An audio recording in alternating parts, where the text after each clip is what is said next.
மாண்புமிகு பேரவைத் தலைவர் அவர்களே, இதை நான் அரசியலாக்க விரும்பல.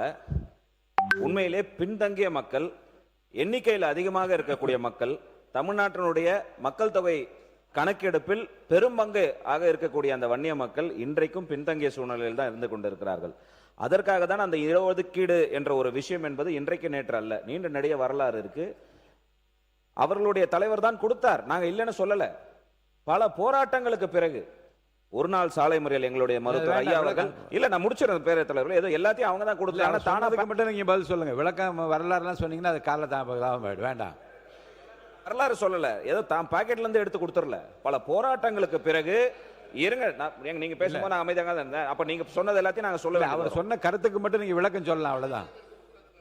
21 உயிர்களை தியாகம் செய்த பிறகு வன்னியர் சமுதாயத்திற்கான இடஒதுக்கீடு கோரப்பட்டது. 108 சமுதாயத்தையும் சேர்த்து இடஒதுக்கீடு வழங்கப்பட்டது. அதையும் நாங்கள் மனதார வரவேற்றோம். அதற்காக தான் அன்னைக்கு கூட அமைச்சர் சொல்லும் போது அந்த மஞ்சத்துண்டு ஏன் முன்னாள் முதல் கலைஞர் அவருடைய கழுத்தில் இருந்ததுன்னு கேட்டாரு. 108 சமுதாயத்திற்கு சேர்த்து கொடுத்ததற்காக சமூக நீதிக்கு நீங்க கொடுத்தீங்கன்னு உங்களை அங்கீகரிச்சு பாராட்டி விழுப்புரத்துல மாநாடு ஏற்பாடு செய்து எங்களுடைய நிறுவனர் மருத்துவர் ஐயா அவர்கள் உங்களுக்கு கழுத்துல போட்ட அந்த துண்டு மஞ்சள் துண்டு, அதற்கு பின்னாடியும் வரலாறு இருக்கு. நாங்க கேட்கக்கூடிய விஷயம் ஒண்ணுதான், அமைச்சர் தெளிவா சொல்றாரு, ஏன் குழப்புறீங்க? 10.5% இடஒதுக்கீட்டிற்கும் சாதிவாரி கணக்கெடுப்புக்கும் சம்பந்தம் இல்ல. உச்ச நீதிமன்றத்தில் தெளிவா கொடுத்திருக்குது, குவான்டிஃபைபிள் டேட்டா. அதற்காக தான் எங்களுடைய தலைவர் மருத்துவர் அன்புமணி ராமதாஸ் அவர்கள் 3 முறை உங்களுடைய முதலமைச்சரை நேரில் வந்து சந்திச்சு குவான்டிஃபைபிள் டேட்டா தாங்க கேட்டிருக்கிறாங்க. எப்படி பின்தங்கி இருக்கிறாங்கன்னு கேட்டிருக்கிறாங்கன்றதற்கு நீங்க ஆணையம் அமைச்சீங்க. ஆணையத்திற்கான ரெக்கமெண்டேஷன் கொடுக்காம 6 மாதத்துல எடுக்கணும்னு சொல்லி இன்னைக்கு 5 வருஷம் ஆச்சு. 5 வருஷமா நீங்க அந்த டேட்டா எடுத்து கொடுக்காததுனால இன்றைய வரைக்கும் அந்த மக்கள் அவர்களுடைய உரிமையை பெறுவதற்கு கஷ்டப்பட்டுக்கிட்டு போராடிட்டு இருக்காங்க. அதற்கான பதில் சாதிவாரி கணக்கெடுப்பு. அமைச்சர் சுக்கா மலகா புக்க காமிச்சு இதுல சொல்லியிருக்காரு, அது சாதிவாரி கணக்கெடுப்பு சம்பந்தமானது. 10.5க்கும் அதுக்கு சம்பந்தம் இல்ல. 10.5ல கேட்பது குவான்டிஃபைபிள் டேட்டா. குவான்டிஃபைபிள் டேட்டானா இந்த மக்கள் பின்தங்கி எப்படி இருக்கிறாங்க. டிஎன்பிசில உங்ககிட்ட ரெக்கார்டு இல்ல. டிஎன்பி போதும். மாண்பு உறுப்பினர் OS மணியன், விளக்கமா சொல்லிட்டீங்க, நிறைய விளக்கங்கள் சொல்லிட்டீங்க, போதுமானது. மாண்பு உறுப்பினர், மாண்பு அமைச்சர், மக்கள் நலத்துறை அமைச்சர். பேரவைத் தலைவர் அவர்களே, நேற்றே இந்த மானிய கோரிக்கை குறித்து சட்டமன்ற உறுப்பினர்கள்லாம் பேசியாகிவிட்டது. அமைச்சர் பதில் உரை அளித்து விட்டார். இதன் பிறகு திரும்பவும் இந்த விவாதத்தை ஆரம்பிக்க வேண்டாம், நம்ம முடிச்சிடலாம். நன்றி. மாண்பு உறுப்பினர் OS மணியன் மட்டும், வேற யாரும் அனுமதி இல்லை. No, I am not allowing anybody to speak. No, I am sorry, இதுக்கு மேல யாருக்கு அனுமதி கிடையாது. மாண்பு OS மணியன் அவர்கள் மை கொடுங்க. சொல்லுங்க. மாண்புமிகு பேரவைத் தலைவர் அவர்களே, இஸ்லாமிய பெருமக்கள் பெரும்பான்மையானவர்கள் வாழ்ந்து கொண்டிருக்கிற நாடுகளில் கூட அமல்படுத்தாத ஒரு திட்டத்தை இதய தெய்வம் புரட்சித்தலை அம்மா அவர்கள் ரமலான் நோன்பு கஞ்சி தயாரிப்பதற்காக 5200 மெட்ரிக் டன் அரிசியை விலையில்லாமல் வழங்கியவர் என்னுடைய முன்னாள் முதலமைச்சர் புரட்சி தலைவி அம்மா அவர்கள்.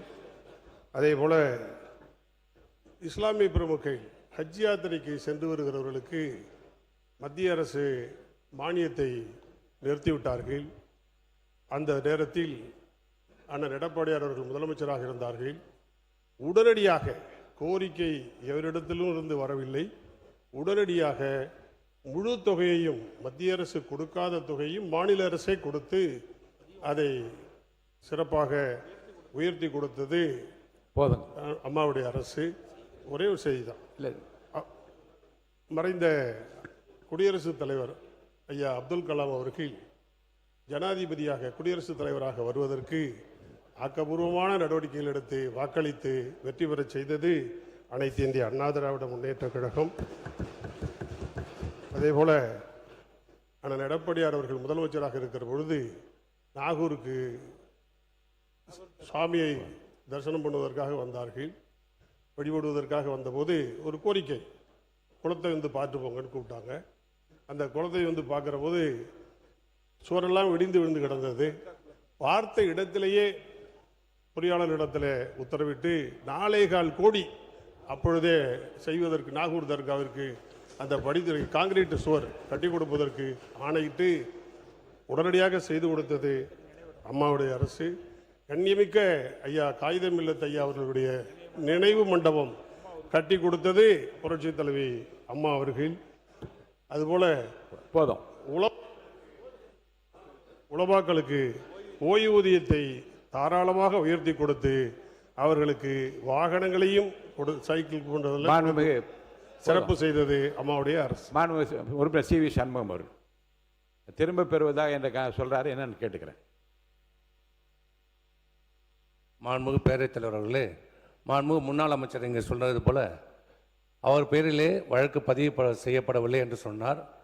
நான் இருப்பதாக சொன்னேன். அது தவறு, உண்மை. ஏனென்றால் அந்த வழக்கு பதிவு காலகட்டத்திலிருந்து இந்த 10.5 கொடுக்கப்பட்ட காலத்திலிருந்து இன்று வரை அவர் பெயர் எல்லா விதத்திலும் வந்து கொண்டே இருந்தது. அதை நம்பி நான் சொன்னேன், அவர் பெயர் அதில் இல்லை. ஆனால் அவர் தலைமையில் தான் அந்த கூட்டம் நடத்தப்பட்டு தீர்மானம் போடப்பட்டது. அதை நம்பி நான் ஏற்றுக்கொண்டேன். அவர் சொன்னது உண்மை.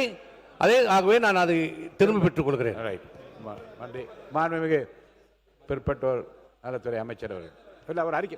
மாண்புமிகு பேரவைத் தலைவர் அவர்களே, உட்காருங்க. இடஒதுக்கீடு சம்பந்தமாக இங்கே நிறைய விவாதங்கள் போனது. நமது அரசின் நிலப்பாட்டை பற்றி இங்கே குறிப்பிட கடமைப்பட்டுள்ளேன். தந்தை பெரியார் அவர்களின் வழியில் எல்லோருக்கும் எல்லாம் என்கின்ற அணுகுமுறையை கருத்தில் கொண்டு ஒவ்வொரு சமூகத்திற்கும் விகிதாச்சார இடப்பங்கீடு உறுதி செய்ய உரிய பிரதிநிதித்துவம் கிடைப்பது உண்மையான சமூக நீதி என்பது இந்த அரசின் அடிப்படை கொள்கையாகும். இதனை நிறைவேற்ற சாதிவாரி கணக்கெடுப்பினை மக்கள் தொகை கணக்கெடுப்புடன் இணைந்து விரைந்து நடத்தி முடிக்க வேண்டும் என இந்த அரசு ஒன்றிய அரசை வலியுறுத்துகிறது. ஒன்றிய அரசின் சாதிவாரி கணக்கெடுப்பு முடிந்த பின்னர் நமது அரசு சமூக நீதி கணக்காய்வு நடத்தும் என்பதை இந்த மாமன்றத்தில் தெரிவித்துக் கொள்கின்றேன். திருமதி தாகிரா அவர்கள். மாண்புமிகு பேரவைத் தலைவர் அவர்களே, ஒரு உண்மை சம்பவம் சொல்ல இந்த இடத்துல பதிவு பண்ணிடுறேன்.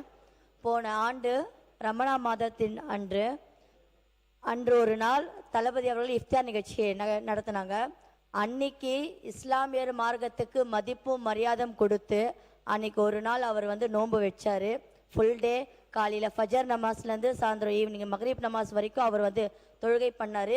இஸ்லாமிய மார்க்கத்துக்கு ரொம்ப மதிப்பும் மரியாதையும் கொடுத்து அன்னைக்கு ஒரு சும்மா ஒரு நிகழ்ச்சி பண்ணணும்னு பண்ணாமல் நோன்பு வைத்து காலையிலேருந்து எழுந்து உண்மையாக மார்க்கத்துக்கு மரியாதை கொடுத்து நோன்பு வைத்து இஸ்லாமிய மதத்துக்கு மரியாதை உணர்வுபரமா கொடுத்தாரு. அது பெருமையோட நான் இந்த இடத்த பதிவு பண்ணிடுறேன். அதே மாதிரி ஒரே ஒரு விஷயம், தமிழக வெற்றி கழகத்தின் கொள்கை எதிரி பாஜக